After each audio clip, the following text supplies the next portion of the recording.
Magandang umaga po sa inyo mga kalapaborito. At ngayon po ay araw ng Father's Day.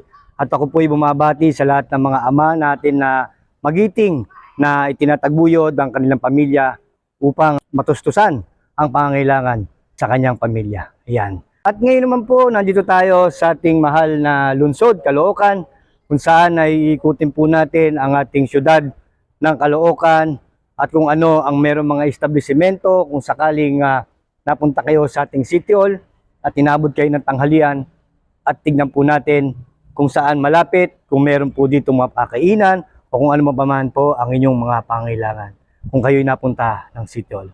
Tara, samahan po ninyo ako. Kung inabot kayo ng tanghalian, meron po ditong McDo kung saan siguro 100 square meter lang makakarating na kayo dito sa McDo. Ayan.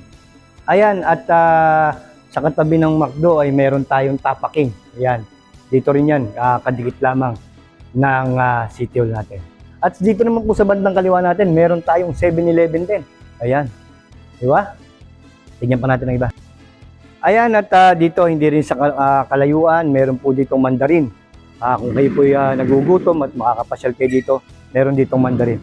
Sa kaliwan side pa rin po, meron ditong seafood restaurant. Ayan. Ayan, mga katabi ng o nasasakupan dito malapit sa City Hall natin. Tingnan naman natin ang iba. Ayan, at hindi rin kalayuan sa ating City Hall, ay meron din ditong F&F event place. Yan. Kung kayo may mga pa-booking para sa mga birthday parties, yan. Dito po 'yon, malapit lamang sa City Hall. At ayan, meron din po ditong Jill's and Jerry's, yan. Kung saan meron ditong Chinese food. Na halos katabi lamang po ng City Hall. Tara, sama tayo sa kabila. Ayan mga kalapaborito, kung ang hanap nyo naman ay pasta, banana split pasta, meron po tayo dito sa Icebirds. Ayan malapit lang po yan din sa ating City Hall. Okay, doon naman tayo sa kabila. Ayan, kung kayo naman po inaubusan ng inyong pera, pwede po kayo mag-withdraw dito sa DBP. Napakalapit lamang din po sa ating City Hall. Gusto nyo naman pong mag-relax, andito ang ating Starbucks. Yan, ang masarap na kape. Tara, tingnan naman natin ang iba.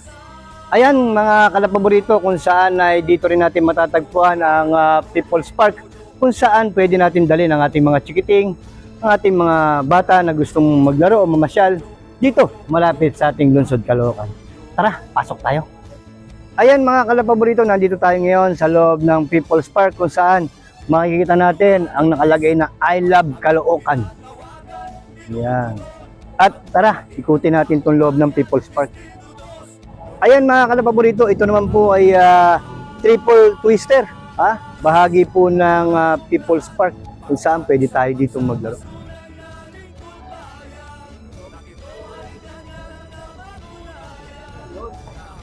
Ganun pala yan. Sorry nak, di ko alam. Pwede din sabay-sabay.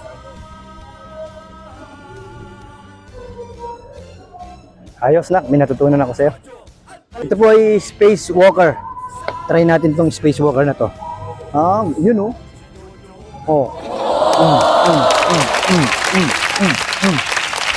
Tama na. Yan. Ayos. Mga kalapaborito, kung saan dito sa loob ng People's Park ay makikita rin natin ang statue ni dakilang Dr. Jose Rizal. What? Ayan mga kalapaborito, yan daming laruan ng mga bata. Ayan yun nakita nyo yun ganda ba? Yan pa. Ayan di ba? Kaya kung kayo po walang ginagawa sa inyong bahay, lalo na't Father's Day ngayon, dito ipasyal niyo yung mga chikiting ninyo at para masiyahan naman sila at makapaglaro sila dito sa ating People's Park. Tara, doon tayo sa kabila. Mga paborito ito, nakita nyo sa loob ng People's Park, meron din duyan. Duyan ba tawag dito? Tama ba? Yun duyan ganun yan galing diba? Tara, tignan natin iba. Ito meron ding siso. Tama ba? Naku, ang daming laruan, pambata, naku. Kaya matutuwa ang mga chikiting nyo dito, mga kalapaborito. Meron, ayan, Oh, di ba? Saan pa tayo pupunta? Ito pinakamalapit na People's Park. May laruan na. Tara, tingnan naman natin iba. Ayan mga kalapaborito, pwede rin pala kayo dito mag-jogging. Ganda oh. Ayan mga kalapaborito, kung saan sa paglabas mo ng People's Park ay makikita natin ang isang Mary Mark Grocery kung saan katabi lamang at malapit lang sa City Hall. Okay mga kalapaborito, tara. Mga kalapaborito, at nasaksiyan po natin kung ano ang meron dito sa ating lungsod Caloocan at nakita po natin ang mga katabing establishmento at sana po ay meron kayong napulot sa akin, nakaalaman kung sakaling magpunta kayo ng City Hall, may mga makakainan kayo, may mga mapagkakapihan po kayo. Muli po, ito po sila paborito ang nagsasabing pro government.